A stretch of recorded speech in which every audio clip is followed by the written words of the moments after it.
The views on this program do not reflect the views of the staff, management, or licensee of this station. This is 91.7 FM, WHUS Stores. I am Peddler Ron, and you are listening to Bicycle Talk from the couch with Fran. Yes. This is to be broadcast on August 30th, 2023 on WHUS 91.7 FM and WHUS.org. Welcome to Bicycle Talk with my friendly co-host, the lovely Dr. Fran Storch. If you're watching on Facebook Live, please feel free to comment down here below, and we will try to get back to you. Fran will probably get back to you. That's what will happen. Bicycle Talk is the show where we talk about bicycles, bicycle culture, bicycle advocacy, the upcoming news in cycling, bicycle business, and the bicycle calendar. If you have a comment or you'd like to contribute information to the show and you're watching right here on Facebook Live, you can just leave a comment down here below. Or if you're listening to this on audio file, you can simply send me an email at bicycletalk1@gmail.com. You can listen to past episodes of Bicycle Talk on WHUS.org, iTunes, Spotify, and now on my Bicycle Talk YouTube channel. Hey! What do you know? Ron's Rant of the Week. Anyone been watching the Vuelta? Vuelta, España, chaos. Crashes. I was going to say, is it about crashing? Oh, it's more than crashing. It's way more than crashing. It's crashes, tacks, fan videos determining the results, and the threat of snow. It's not been an easy weekend for the organizers. It's been a crazy first few days, and the carnage may not be over. Carnage! Carnage! That's what they call it. Carnage! It's all true. But of course, more of this in the show. We'll get to that. On a positive side, a quick reminder, once again, back to school, and here in Mansfield, we have a number of college students returning to the area, and lots of them ride bicycles. So keep your eyes open for those bicycles out there. Very, very important. You know what is a cool thing about the college students coming back, Fran? No. There's no traffic on the roads early in the morning. Oh. Because they're all still sleeping. It's great. Must be great to be a college student, be able to sleep in. Anyway, so just be careful of that. The next thing on the positive side, why I love bicycle racing and its athletes. Okay, so I talked earlier about the carnage at the Vuelta España and all the crashes. So Geraint Thomas went down pretty bad in the rain, and a bunch of people went down. Primoz Roglic went down. Everybody. It was just a mess. It was just a mess. It's raining. There's painted streets. It's ugly. It's what happens. But anyway, the comment is, and this is why I love bicycle racing, is, "I'm okay," Thomas said afterwards. Now, remember, Thomas rides for Ineos, okay? That's the team he rides for. It was all unfortunate fall on my knee, but luckily it's okay. Roglic and UAE fell right in front of me. The boys knew I had fallen, and they stayed with me. Different team, folks, different team. And then in they go. Anyway, I like bike racing. It's good. Another thing on the positive side, is the auto industry being disrupted? Yeah, the automobile industry is approaching a tipping point of disruption.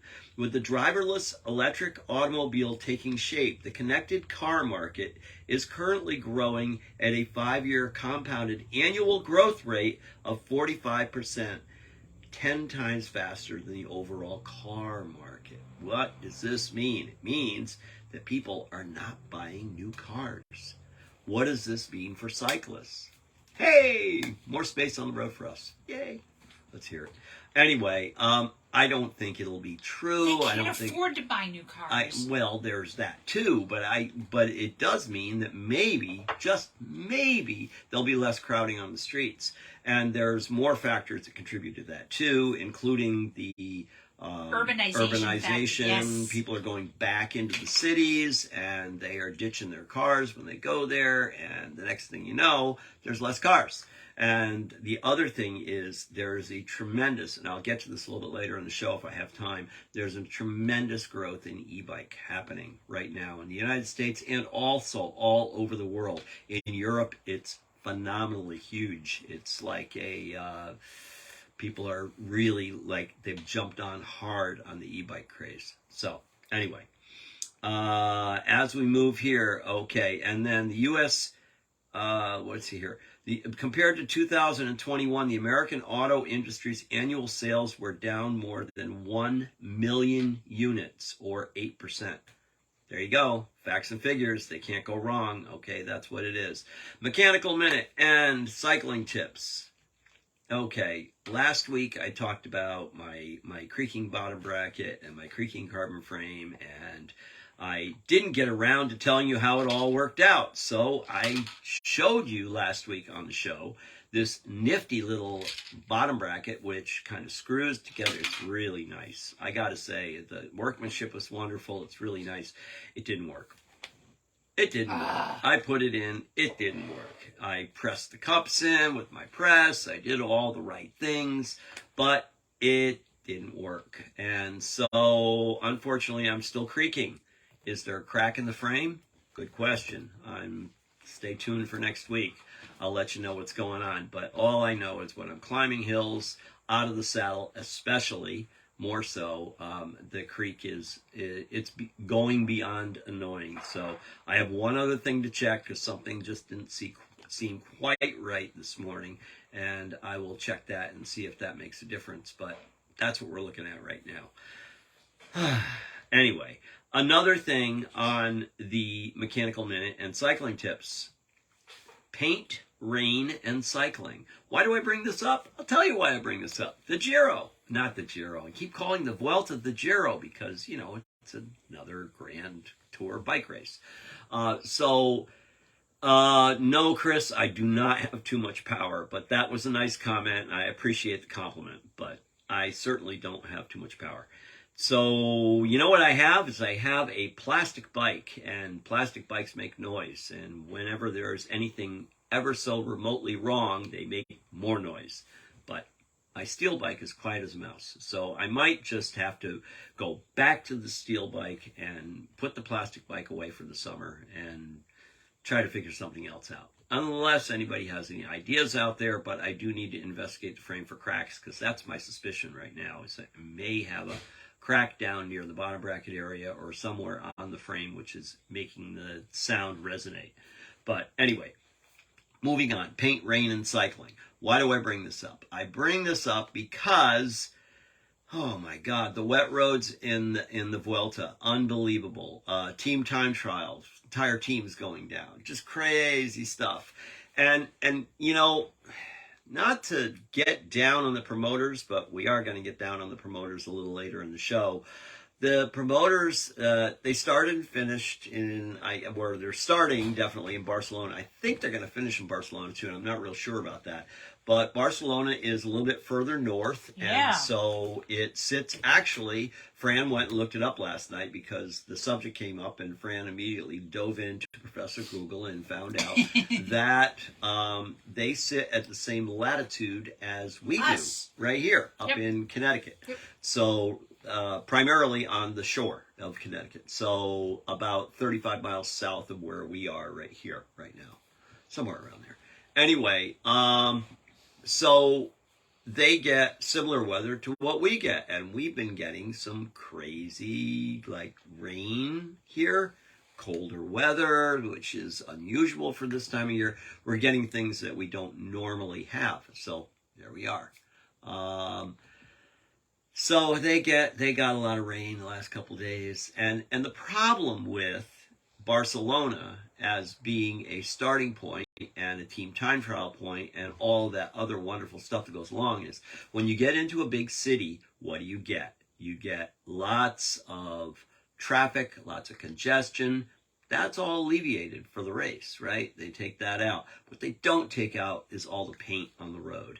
And I'm talking about those big, huge turn arrows and the crosswalks and all the things that are really needed to function with pedestrians and cars and bicycles in city streets. Problem is 30 miles an hour on a wet painted surface with your bike tipped over on an angle going around a corner is immediate disaster. It will take you out like you're riding on ice.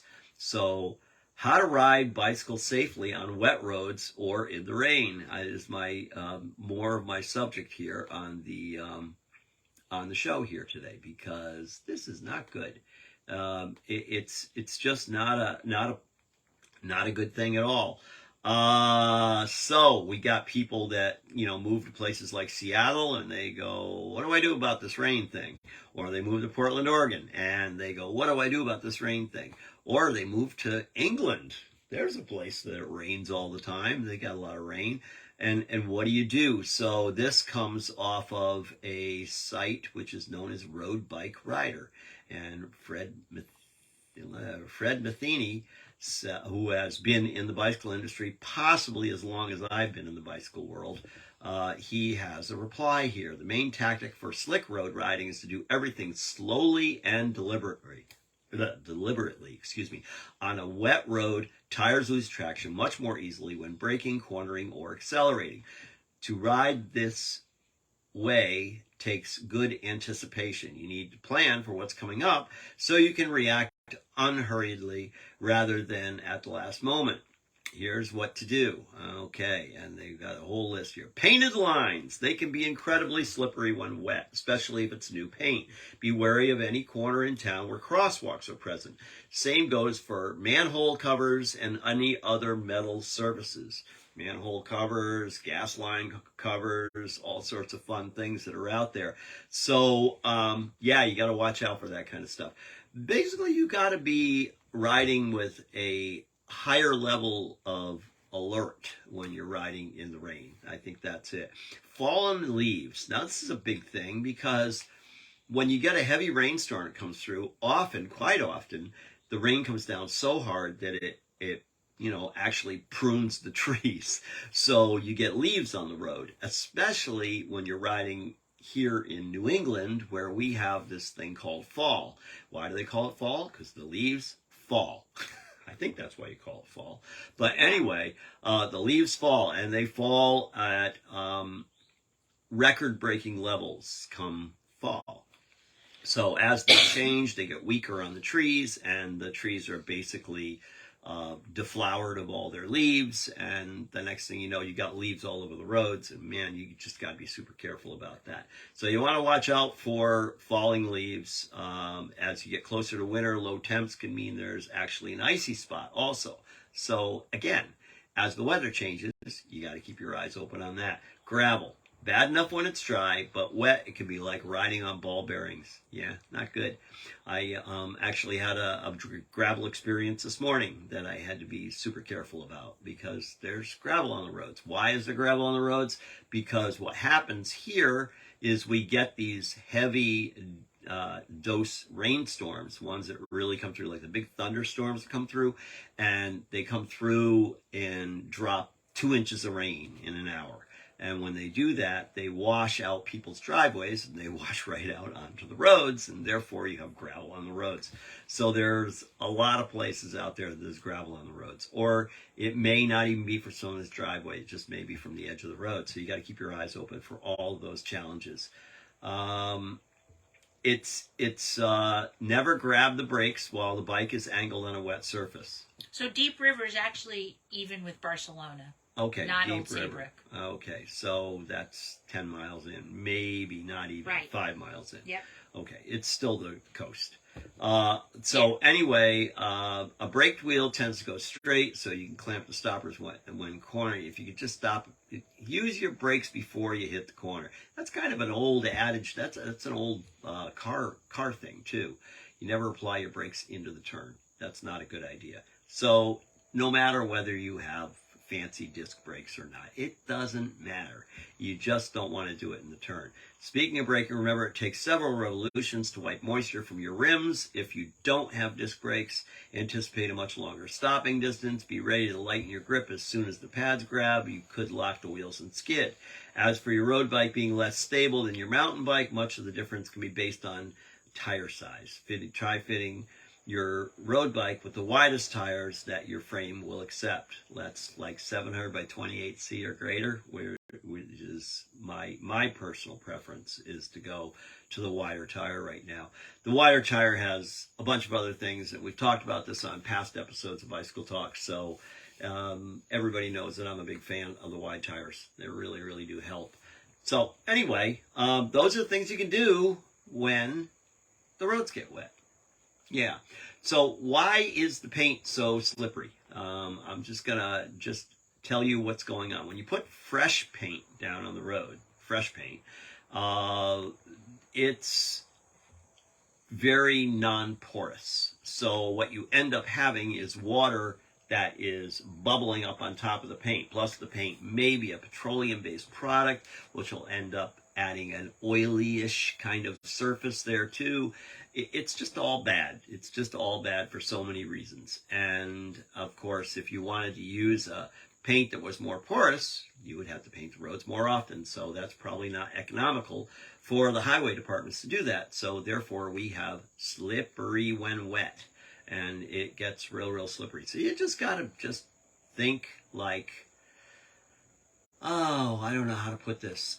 Think like if you're a snow driver, if you're living half of the country that has snow, then you think like, it's a snowy, icy road. And even though it's just raining. I remember my sister, she moved to L.A. for a year. Her husband was going to grad school in L.A., and they moved to L.A. for a year, and she said the drivers were out of control, insane during rainstorms because they don't usually get rain. But there was enough oil, and we're going to go back in time to the time when cars, the behemoths, were spewing and leaking a lot more product onto the roads than they do now. Now they're a little tighter, but you still get oil surfaces on the road. You still get some leakage from the cars. And so add a little water and it's like ice. It's just what it is.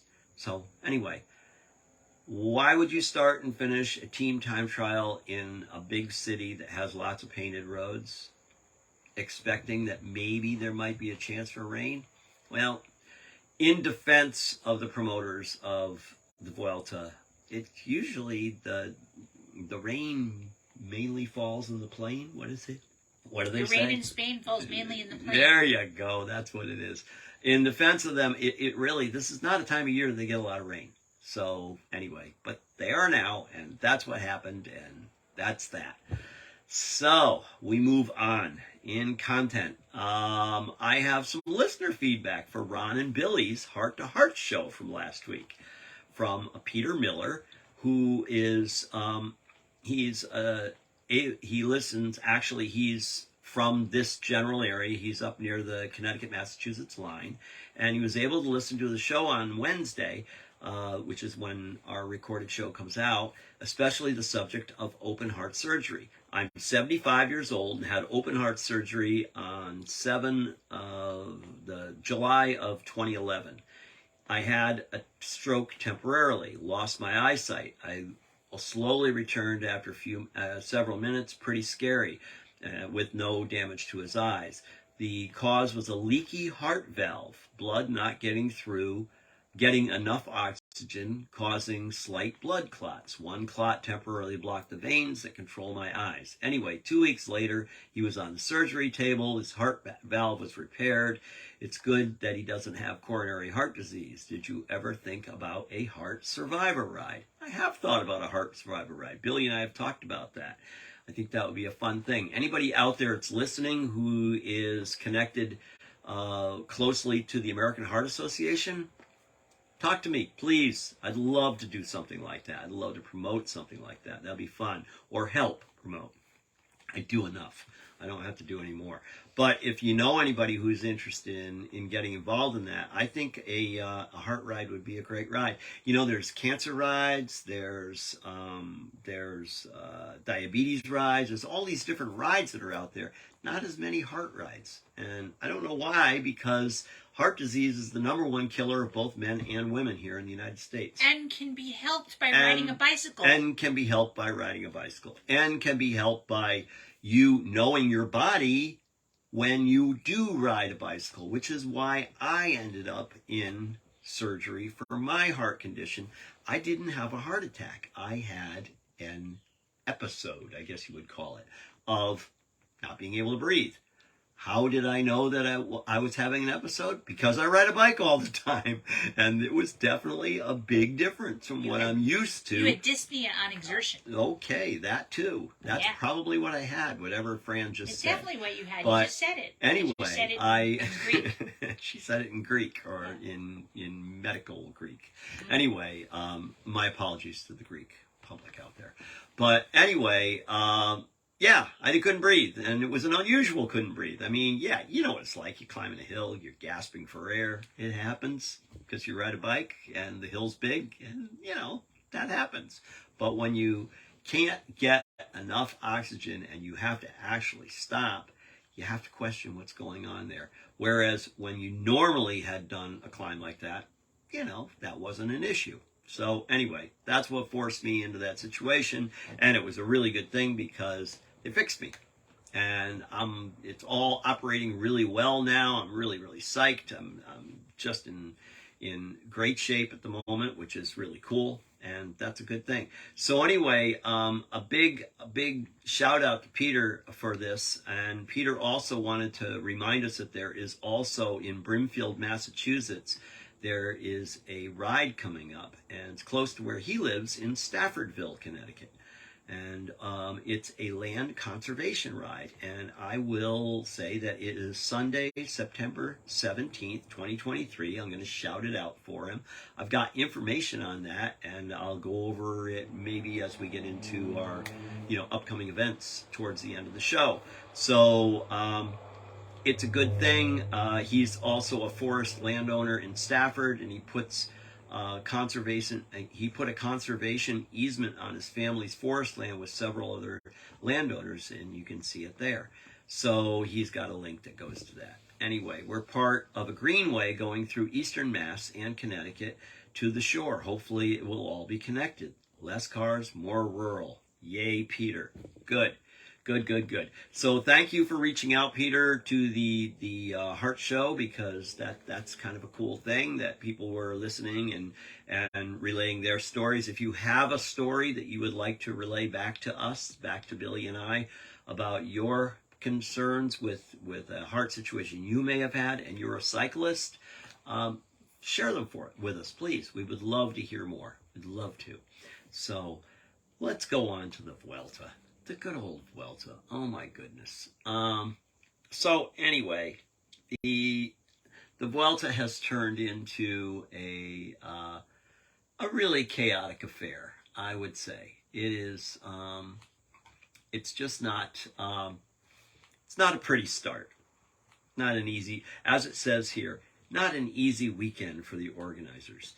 So I've got some interesting information in here about it, and this comes from Cycling Weekly, and it starts and I had actually said this through the in the introduction here. Vuelta España chaos, crashes, tacks, fan videos determining the results, and the threat of snow. So where does it all begin? Sounded like a wonderful idea. First, Vuelta España having its Gran Salita in Barcelona, one of the most visited cities, world's most visited city. The opening weekend, however, is nothing but wonderful. Stage 1's opening team time trial was described as dangerous and ridiculous by defending champion Remco Evenepoel, who had to ride the 14.8 kilometers in near darkness while other riders complained about riding back to their team buses without lights on their bike and through busy traffic. Organizers, Unipublic, and ASO were hoping that Stage 2 would pass off without incident, but all the wet weather worsened, and there were yet more talking points that had very little to do with the actual race that was won by Lotto's Andreas Kron. On the descent of the day's main climb, the Col de Estenales, about 15 riders suffered punctures with tacks apparently on the road. People, why? Why would you put tacks out in the middle of a bike race? What's the point? Is that fun? Is that amusing? Are you that ignorant? Or let's go beyond ignorance there. Are you that stupid?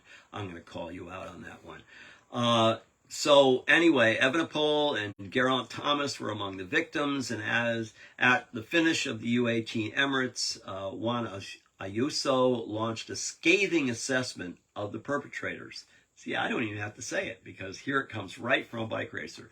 It's been a pretty complicated day. I think there have been a lot of punctures, the 20-year-old and one of the favorites for the overall win said, in part because we have low pressure in our tires and therefore it's easier to puncture, but also because someone has decided to put tacks before a corner. I just want to say thank you to this person for being an idiot. I wish the same thing happens to him, what he wished for us. I wish him worse. Quote unquote. Shortly after the punctures, the rain returned, the 30 kilometers from the line.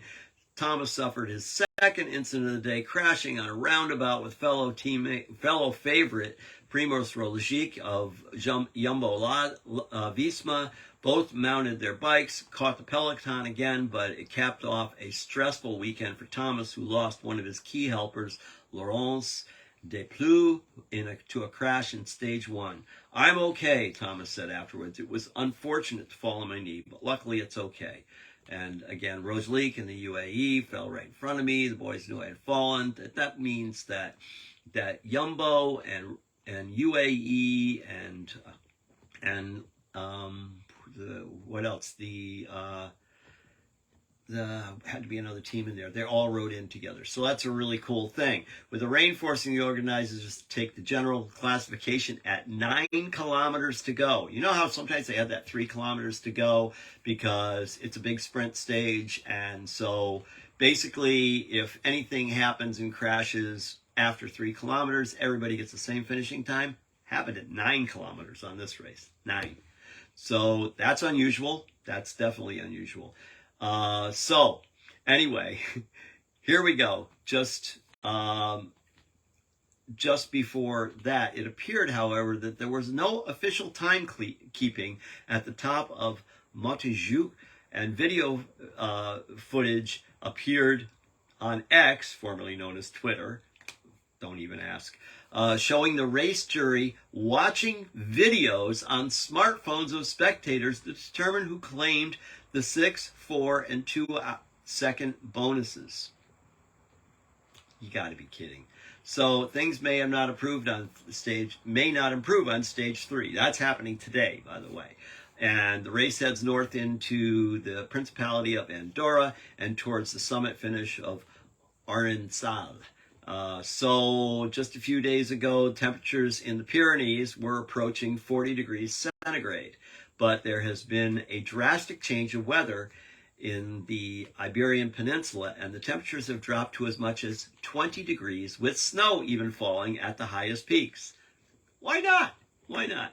When the race rides up to Arnansal on Monday afternoon, the forecast predicts light rain and temperatures of 7 degrees Celsius. Strong winds, however, it may feel like 2 degrees Celsius. Some weather forecasters also are predicting the possibility of snow around 2,000 meters when the finish, with the finish topping out at just over 1,900 meters above sea level. It's been a crazy past few days. And as they said, the carnage may not be over yet. Carnage! Yes, carnage. It's a beautiful thing, isn't it? No, my God, it's not really. A beautiful thing. So anyway, the Vuelta is usually the big problem with the Vuelta, and I just heard this really interesting show on, it was on one of the NPR channels, and it was all about our local University of Connecticut and a testing lab that they're doing tests in conjunction with the U.S. government and with the NCAA and with athletes, and it's all about heat and heat exhaustion and what causes it, and they're doing tests on volunteers that are volunteering their time to like run on treadmills at extreme heat, and they're seeing just where you can continue to hydrate and be okay and when you just can't go there anymore. So it was a really interesting show, and if I can find it, I'm going to listen to it again because I think they have some great information there. Donating your body as an athlete to the University of Connecticut can be a really interesting and rewarding experience. I've done it a couple of times now, and it is fun because you get some great numbers out of it, but you will probably have to torture yourself to a certain degree because they're really looking for extremes in extreme conditions. This was done through the kinesiology department, I believe. So anyway, so back to the Vuelta. The Vuelta is usually the extreme heat race. It's the one that just has ridiculous temperatures, and they're just baking in the hot sun, and you see a lot of riders fall back because of that. Seems like the Tour de France had a lot of that this year. So maybe the Vuelta will be saved from it. Don't count on it. Don't count on it. But anyway, the route is very interesting for the Vuelta. Today's stage has a mountaintop finish, 1,900 meters. It's gonna be maybe snowing, maybe not. We don't know. So anyway, it's just anything goes. I love bike racing, but I don't like too much drama in my bike racing. Today is hopefully going to be less drama. So I'll be reporting back on that next week, and as we follow the Vuelta along the way, because we have it right here and we can watch it on our TV, because bicycle racing has made it to TV here in the United States. Yeah, we waited for a long time, folks, but it's here. So we got 4 flat stages, 2 flat stages with high altitude finales, one of them 6 hilly stages, 7 mountain stages, 1 team time trial stage, which we're over already, and 1 individual time trial stage with 2 rest days. So it's quite a race, and we'll see what happens. Today's stage was stage 3 at 158.5 kilometers. And it is listed as mountain because of the mountaintop finish. The following stage tomorrow will be listed as hilly, and that's 185 kilometers. Another hilly stage for Wednesday, and then Thursday back to a mountain stage. So Friday they go back to the flats, and then the weekends it goes to Saturday and Sunday being mountain and hilly with a rest day on Monday. And that will be when we're back on the air again. So we will report as much as we can as to what has happened along the way. There are some great competitions here. There's great contenders. There's, the winner of the Tour de France is there. And, we'll see if Vingegaard is going to perform there well, or is he going to be riding for his teammate? And I think that the plan was for him to ride for his teammate. But hey, when you got 2 GC guys in the same race, anything can happen to either one of them, and the other could be given the responsibility. So we don't really know what's going to happen there. But it should be a very interesting race. And, Jumbo is really, really looking forward to getting back the win at the Vuelta, because they won it 3 years in a row, I believe. And so that's what's going on with the Vuelta. I'll stop now on that because that's enough of the Vuelta for now. I got some other fun stuff to check out here today. So let's go to, let's see, next thing on my list. So my morning commute of 8 miles this morning in the dark with lights everywhere, it included 4 cars today. 4 cars. Yeah, 4 cars and 8 miles. Not my record. My record was last week, 3 cars. That was the lowest I've ever seen. I usually see somewhere around 6 to 10 cars on my ride into the community center, teach my class. But this morning it was 4, which was kind of cool. 2 of them were on our road on the Bassett Bridge Freeway. Oh. Yeah, if they hadn't been there, then it would have been much less. And then another one was coming down Hanks Hill Road, so another one going up Hanks Hill Road. But the guy going up Hanks Hill Road is one of the guys that takes my class, so I always know I'm going to see him there. So anyway, so why am I bringing this up? Catalina Island in California. Do you know about that, friend? Do you know anything about Catalina I don't know. Island? So. But for a sprinkling of golf carts, two-seater hatchbacks, and buses, Catalina Island is car-free and proud. Car-free. No kidding. Pedestrians only. Pedestrians, bicycles, golf carts. That's it. No cars. So this prompted me to take a look at this a little bit deeper because why not? Why not? Pedestrians only, 20 car-free places in America. Yes, there are places that you can live that don't have cars. So if you've had it with cars, and you've had it with the fact that you want to ride your bike, but you don't want to deal with all the cars on the road, you can move to a place that just has no cars. What a neat idea, huh? Nice. Are we moving there? No, we are not moving there. We have few cars. I'm just going to say we have few cars. We don't have no cars. We have few cars. And, you know, I got to ride on Saturday. I volunteered to be ride support, bicycle support for a running race. Rymacon. And Rymacon. it's called Ryan. So shout out to Rymacon, put on by the Hartford Marathon Foundation. That's right. And it is a relay race, a running relay race that starts in Lincoln, Rhode Island and ends in Hartford, Connecticut. It's over 90 miles of running. And most of the teams are 6-person teams, and they each do 3 legs. That's the way it usually works. And the legs vary in distance. I got one of the long legs, so my leg was 10 miles long, which means I had to go out and back a couple of times to be able to support the race. And my job was to stay with the front leaders and help in any way that I could with marshaling or whatever may be needed, or communication or anything at all. So I kind of stayed up in the front, and my friend Andre stayed in the back, but he also went back to the leg before my leg too, and kind of rode back and forth there. And then he ended up following them all back in, and I went back where he was and found the end of the race and rode back in with those guys. We had our local bike club, Thread City Cyclers, volunteered to help support this event. We've been doing it for a number of years now. And so we had the lead rider, the person who was at the very front of the race. We had him out there leading all the way, and he rode the entire distance. Mostly is on rail trail. There are some roads involved, but not a lot of roads whatsoever. So it's kind of cool because you're on a lot of trails.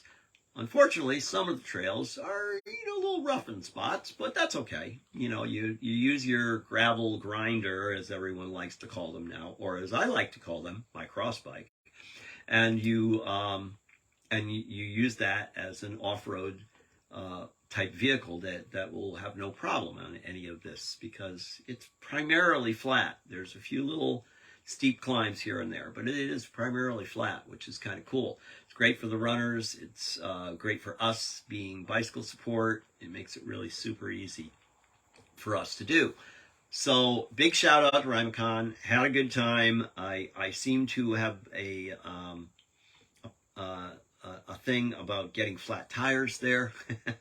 And so I didn't get a flat tire while I was supporting the ride, but when I got home and I pulled my bike out of the back of the car, my rear wheel was flat. So I probably flattened it there was a section just before the end, or it was like the beginning of my leg, which ended up being the end of my ride because of the fact that I rode back to where my car was.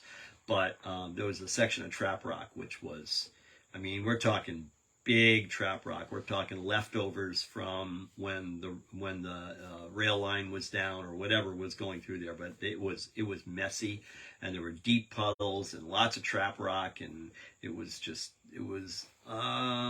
sort of entertaining. But sharp edges on trap rock tends to pinch your tires, tends to pinch things, can be a problem. So, and it was a problem apparently, because I haven't checked why I got that flat tire, but maybe I'll report back on that next week.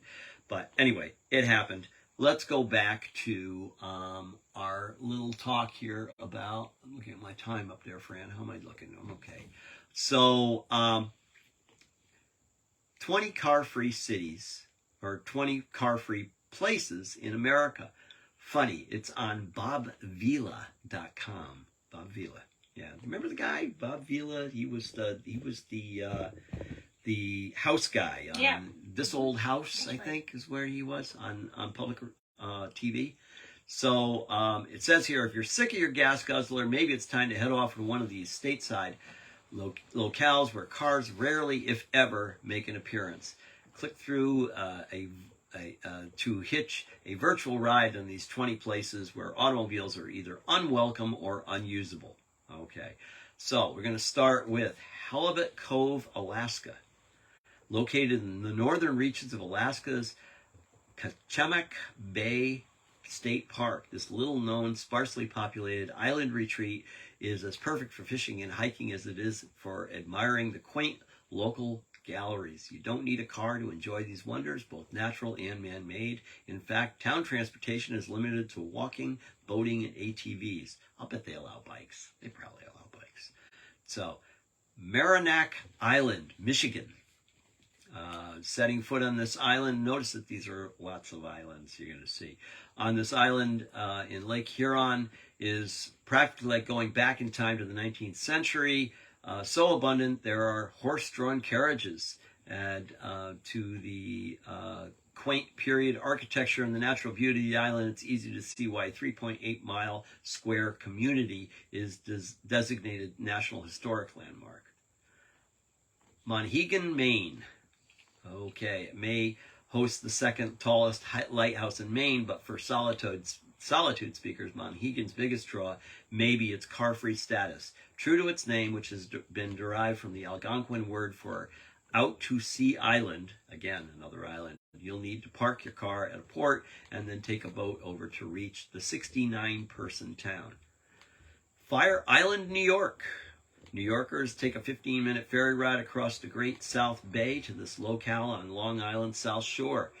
And it has 31 communities on the car-free island, has its own unique draw. So, again, you don't want cars. This is where you go. Bald Head Island, North Carolina. Again, it's all islands. 20-minute ferry ride to a golf cart community. There will be no whirring of engines, honking of horns, to contend with as you hike, kayak, or snap selfies with the island's abundant sea turtle population. I'm going to say, Mr. Vila, you're not being real bicycle friendly here on this site because I haven't heard anyone talk about bicycles there, and it seems like bikes would be perfect there, but who knows? Maybe there's a ban. That's interesting. Someone should check that out.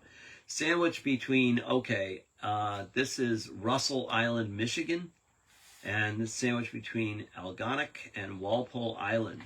It's a private island filled with small town charms. And again, another one. It's all islands. Tangier Island in Virginia, another island. No cars. Supai, Arizona. Supai, Arizona. Interesting. A dream that it can't be an island in Arizona, can there? Okay, a dream destination for lovers of desert scapes. Supai is so remote that mail is still delivered by mule to the 208-person community in the Grand Canyon. There you go. Because the nearest road is 8 miles from town, you can rest assured that your view of Supai's mesmerizing gorges and waterfalls won't be impeded by automobiles. Phantom Ranch in Arizona. Peace and quiet, 100 nature-loving souls who dwell this Grand Canyon National Park Village. These are all around the Grand Canyon, it looks like, which is sort of an island in itself, especially if you've ever been to the northern tip of the Grand Canyon. Ye are in the middle of nowhere, very much so. This is Arcosanti, Arizona, and this is an Italian village conceived of and began construction on its experimental settlement encouraged environmental friendly living. As a result, the 100-person car-free town with an organic layout is intended to foster a high degree of social interaction between residents while still protecting their privacy. Yeah, social interaction, that thing that people used to do before they had a cell phone. Yeah. Anyway, and social media, as they call it. Is Yeah. that what they call it? I think that's what they call it. Maybe it should be called antisocial media. Anti-social media. That's good. I like that. Yeah. You heard it here first, Right. folks. Probably. Catalina Island in California. Right. I've been to Catalina Island, actually. Have? Yeah, I have. Oh, I have. I have. It was a Haro bicycle sales trip that was involving we got on a cruise ship, and we first stop was Catalina Island. No kidding. Yep, that's it. So anyway, yeah, Catalina Island. There's another one. Beaver River, New York. The 8 permanent residents of this town, not bigger than much of a half mile in all, are true adherents to a minimalist lifestyle. Beaver River is accessible by foot, boat, electric rail, snowmobile, or skis, as there is no electricity. So much for your e-bike. Okay, anyway. Isle Royal, Michigan. Another one. It's Isle Royal National Park. And it lacks both roads and permanent residents, but the town's car-free status isn't a point of contention with visitors who come to enjoy hiking and the friendly island. And Governor's Island in New York, and that is accessible by way of ferries from Manhattan to Brooklyn, and it permits only the occasional car, bus, minibus, or electric golf cart, requiring visitors to get around on foot or bike instead. Finally, someone says bike. And that will be in New York, Governor's Island. Very, very nice. And Rock Island in Wisconsin. It goes on and on and on. We have so many on the list. How are we doing for time? We're doing okay. Again, mostly islands, but there are places you can go and you can just live without your car, which is kind of cool. Now, if you go out to a place like around here, you go to Nantucket Island, they do allow cars there, but it's real easy to get around in Nantucket on a bicycle. Also on Martha's Vineyard, again, real easy to get around. They are islands. If you're looking for an island that has a fair amount of mileage that you can ride, Martha's Vineyard definitely is large enough to get in a 100K ride if you need to. So, and many of the places out there are bike paths, and bikes are very, very apparent out there. So you're pretty safe when you're riding out there too, I think, anyway. You do have to watch out for the mopeds. They tend to be a little crazy. You'd think they would restrict it to a certain degree. Maybe they'll restrict it to just electric mopeds. Hey, there's an idea. We'll see. We don't really know. Branson, Missouri has a place called Branson Landing, and it appears to be tourists can drive to Branson in pursuit of good times at Dolly Parton's Stampede, but Branson Landing, a pedestrian-friendly lakefront boardwalk, is one spot you won't find vehicles. That's not really fair. That's not totally car-free. Venice Canal, Historic District, Venice, California. If you've never been to Venice, California, nope. that's a sight to see. I'll just leave it at that. It's not Venice, Florida. It is Venice, California. They are entirely different than one another, but it is certainly a spectacle. It's a very interesting place. Colonial Williamsburg in Williamsburg, Virginia. That's on land. 173 acres of reconstructed buildings from the 17th, 18th century and 19th century to maintain a sense of authenticity. No automobiles are allowed on the grounds during the day. But when you won't encounter cars on the streets, you probably run into your fair share of costumed locals eager to converse with you in period accent. That's it. That's what Bob Vila says about places that are car-free, and there are 20 different places.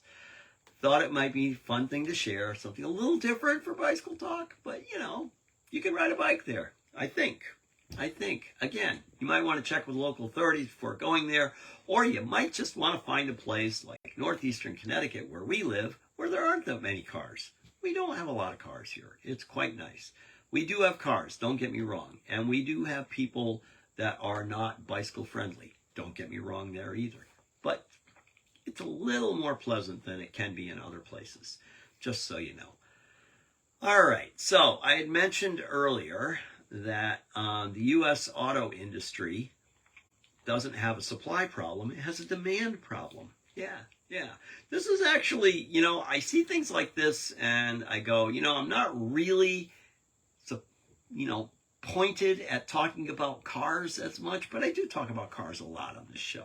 And the reason why is because they influence a lot of the things that happen on bicycles. That we're both wheeled vehicles. We both have to obey the local laws, or at least in most states, that's the way it works. And we both have to share equally the space of which we are riding and or driving on. So there's a lot of similarities. The difference is there's a whole lot more cars than there are bicycles. Now we get to the good side of that. The U.S. auto industry doesn't have a supply problem, it has a demand problem. So CEOs are still lamenting supply constraints, but the fact is the market's fundamental economics have turned very sour. So the vehicle market has been going through a significant transformation since last June, starting in the third quarter of 2022. The demand supply structure of the market moved from a supply shortage to a serious demand problem, and it has marketing teams scrambling to fix it. The vehicle market has been supply constrained over the past 2 years. Not new information because of, we had the COVID thing, we have all sorts of things. But the big thing that we have, memo to the board of directors, those days are over. There are certainly pockets of supply constraints when looking at specific models. And the level of inventory is not ideal for consumers who want to roam the lots for the right vehicle and haggle on the price. However, these minor supply problems are now overwhelmed by this fact that fundamental economics driving the vehicle market have turned very sour. Rising rates slowed growth. Economic growth has faltered in the U.S. and gross domestic product declined over the first 2 quarters. This is of this year. So the only hope is for an increase in light vehicle sales this year is if a significant number of customers come to the dealer and buy what they ordered last year. That prospect seems difficult to imagine, especially if they were betting on a good price for their used vehicle. Yeah, inventory up and sales are languishing. So anyway, here's what's going on. The numbers are out there. There are less people that are demanding cars, new cars. More people are demanding used cars. I thought I read somewhere. But anyway, that's what's going on with the auto industry. I look at this as less cars, less congestion, less products on the road, really, really good things.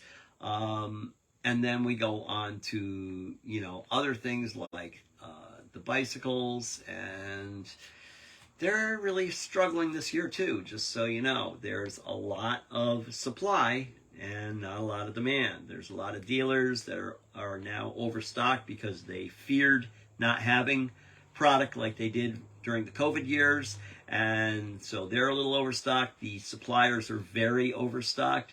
This might be the year to buy a bike, folks. It could be. If you've been thinking about a new bike and you're looking for a great deal, go down to your local bike shop and have a conversation, because I think that time has come. So, and we won't even get into the e-bike equation on this, because I'm going to save that for next week, because there's all sorts of e-bike stuff that's going on here too. And that is that there's a growing number of global sales, and it means that there's going to be more and more e-bikes on the streets worldwide. Therefore, by 2023, right now, it's expected the total number of electric bikes in circulation around the world will reach 300 million. That's a 50% increase compared to 2019's 200 million. So, what does it mean? I'll tell you what it means. It means people are buying e-bikes, but they're not buying cars. Is this interesting? The e-bikes are a lot less expensive, and they'll get you wherever you need to go. And you don't really need to be super fit to do it. You can be fit enough to do it, and you can certainly gain fitness from it, but you don't have to be super fit. So that's a good thing. That's a really good thing. I'm going to end the show now with going into events, and I'm going to mention, of course, the ongoing bicycle game on the early history of bicycles in Hartford, Connecticut, and that is at 1 Elizabeth Street at the Hartford Historical Society, not the Hartford, the State Historical Society. And check it out. It's kind of cool. This tour that's coming up is the Tour Apacum, and it is in Brimfield, Massachusetts. You can register for it on Bike Reg. We were told by our friend and listener Peter about this earlier in the show. And it's the Apacum Land Trust, Sunday, September 17th, 2023, for a spectacular scenic bike ride through several of their conservation properties in Brimfield. And that is that does have a 99-mile ride in it too. There are a number of different rides you can go on, even down to a 9-mile ride. So it's kind of interesting, and you might want to check that out. On Saturday, September 30th, the Charter Oak, Manchester, Connecticut Rotary in Motion is taking place, and that is a free event. And you can find out more about that at www.manchesterrotary.org. Finishing points. All right. Don't forget about the bicycle game at the Connecticut Historical Society. Watch for that bike. School is back in session really soon. Some schools started today. I think E.O. Smith started today, by the way. Oh. And I know that UConn started today because I have a UConn law professor who takes my spin class, and he said it was his first day of classes today. So anyway, keep your eyes open on that. Is the auto industry really going to have a big surprise when people move to cities and find out more about e-bikes? I hope so. We can hope, I said right here. Turbulent start to the 2023 Vuelta. Oh boy. Do you have a story to share about riding in the rain? I'd love to hear it. And we do love those comments, so please keep them coming. Remember, cyclocross season is coming soon. I'll talk more about that in future episodes. I'll say it again. It won't be my last time. Get loud, get active. Our time has come. Stop complaining about traffic, dangerous roads, the price of gas, the lack of places to ride, and join the revolution of change. Hey, take a day, park that car or truck, ride your bike instead. You might just surprise yourself. The views expressed in this program do not reflect the views of the staff, management, or licensee of this station. You've been listening to Bicycle Talk with my friendly co-host, the lovely Dr. Fran Storch, who's sitting over here to my side if you're watching on video. Yeah. If you've been listening to this on Facebook Live, on the Bicycle Talk Facebook page, or on a podcast, you'd like to comment, drop me an email, bicycletalk@gmail. No, bicycletalk, the numeral 1 at gmail.com. So anyway, you can listen to past episodes of Bicycle Talk on WHUS.org, iTunes, Spotify, or now on my Bicycle Talk YouTube channel. This is Pedal and Ron. Remember, keep the rubber side down, the wind at your back. Get out and ride your bike. It really could save your life. This is 91.7 FM, WHUS Stores, and WHUS.org. Thank you so much for listening. See you next week. Yay.